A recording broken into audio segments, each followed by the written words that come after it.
I mean, her countenance, just her person, her beauty, her aura, everything that's about her is of God. And I mean, I first like to thank God for bringing me her.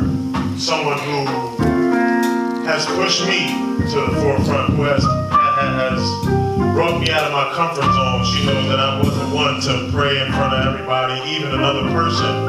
I like personal kind of to myself. I talk to God, but she has brought me out of a shell to go forth when I need to go forth, to understand that as a man, I need to pray, not just in my own closet, but for any and everyone. At any given moment, I may be called to pray, and I need to be ready at that given time. Because, I mean, as being the head, as God has made me, I can't fall to the tail and push somebody else in front of me to do what God has called me to do. So, I mean, I know for the fact that He has sent me her and everything that He has brought me through her and the levels that He has taken me through her, I know where He has her mind at, and I know how much she loves God, how much she loves, and because when I forget to do stuff, we say a prayer every morning, and if I forget, she reminds me. So like I said, I know what God has for us through her life's experiences, through her prayer, through her study, through her time alone with God. Especially on yesterday, I know that He has something to come forth out of her. So that I pray that everyone here extend your energy, extend your ear to what she has to say, to what God has to say through her, and to all, yes, Lord, I present my beautiful, lovely, hopefully I didn't put no pressure on her with everything I say. I present my beautiful wife, DeMeeka Williams.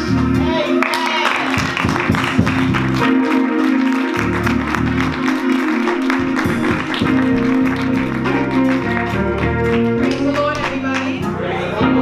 Praise the Lord, everybody. Hallelujah, hallelujah. It's good to be in the house of the Lord one more time, amen? Amen. I mean, I am just super excited to be here, given this opportunity to bring God's word forth, amen. I thank Pastor John for allowing me this opportunity, amen. I thank God for giving me, the opportunity to do this, amen. Amen. Praise the Lord. I am just super excited about the word. Amen. Amen. I just thank God for today. Amen. I was definitely very nervous, and even up until this morning, I took over work yesterday because I needed to get myself together. I'm just here with a good old familiar story in Genesis, in the book of Genesis. Amen. And I'm just going to go right into it and make way for my sister, amen, who's going to come forth and bring a good word as well. Amen. So I know the prayer has gone forth. The ladies prayed with us. First Lady Jervy, Lady Harris, Pastor Judy this morning. So I'm just going to go forward. Amen. Amen. The chapter I'm coming from is Genesis, verse 19. And I'm going to be reading from the New King James Version. Amen. Chapter 19. And we're going to start at verse number 12. Amen. And I'm just going to go ahead and read 12 through 29. Then the men said to Lot, "Have you anyone else here, son-in-law, your sons, your daughters, and whomever you have in the city? Take them out of this place, for we will destroy this place, because the outcry against them has grown great before the face of the Lord, and the Lord has sent us to destroy it." So Lot went out and spoke to his son-in-laws who had married his daughters and said, "Get up, get out of this place, for the Lord will destroy this city." But to his sons-in-laws he seemed to be joking. When the morning dawned, the angels urged Lot to hurry, saying, "Arise, take your wife and your 2 daughters who are here, lest you be consumed in the punishment of the city."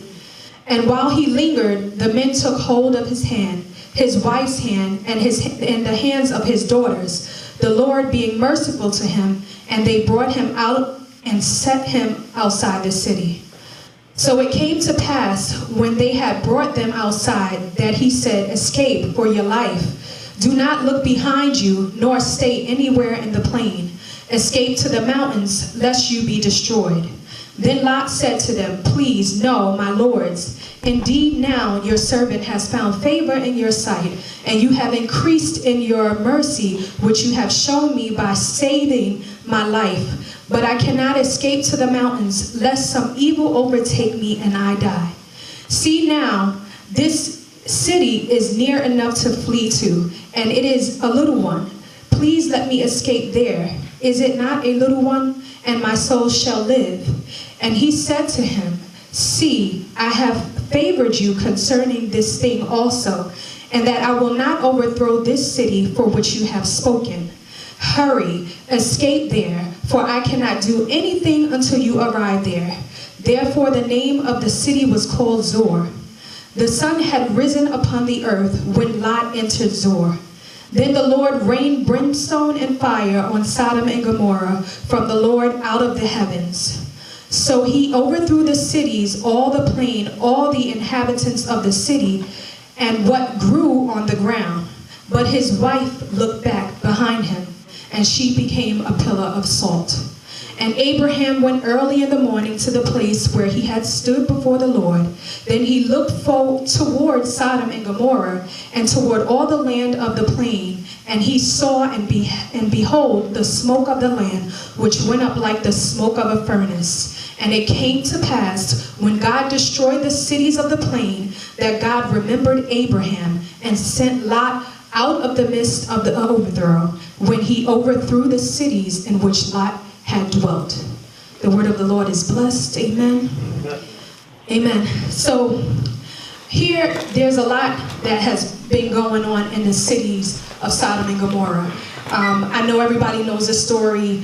The people were disobedient to God. They wanted to do whatever they wanted to do.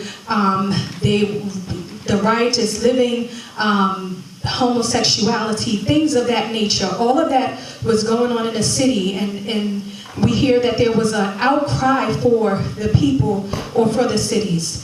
And when Abraham, in Genesis 18, Abraham had a conversation with God, and God told him that the cities were going to be destroyed. So Abraham sent for Lot, and his family to get out. Amen. Amen. As there are 3 points mainly that I want to talk about in this, in my title being "Don't Look Back, Move Forward." Amen. Amen. It says even when people don't understand what God is doing in your life, we need to move forward. In verses 14, Lot went to his sons-in-laws and told his sons-in-laws that, God was going to destroy the city and they needed to leave. But his sons decided that they laughed. They thought it was funny. They thought it was a joke. But Lot still had to leave the land. Amen. So even though his sons thought it was a joke, they had to get left behind because they did not believe. Amen. And Lot continued to move forward. And that's just like us in our lives. We are given instruction by God. When God leads us into a place, we need to move anyway. And even if nobody is believing you, even if they don't understand or whatever it is that you're going through, God knows. God gave you the instruction, and now you have to continue to move forward. You can't keep looking back. Amen. Even if it's our loved ones, our friends, you have to move forward. You can pray for them. I'm not saying forget about them.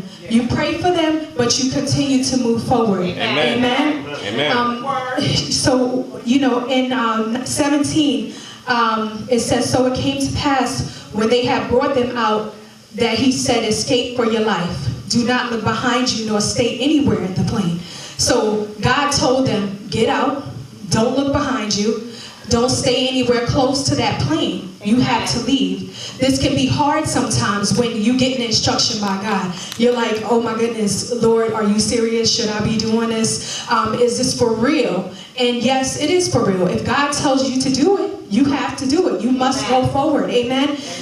You know, sometimes we get caught up in our thoughts. Like, if I go and I do this thing that God is telling me to do, will they believe me? Will they understand what it is that God is telling me? Will they laugh at me? You know, and so it gets to that place where in our mind and our thoughts, we're just like, I don't know if I should do this or not.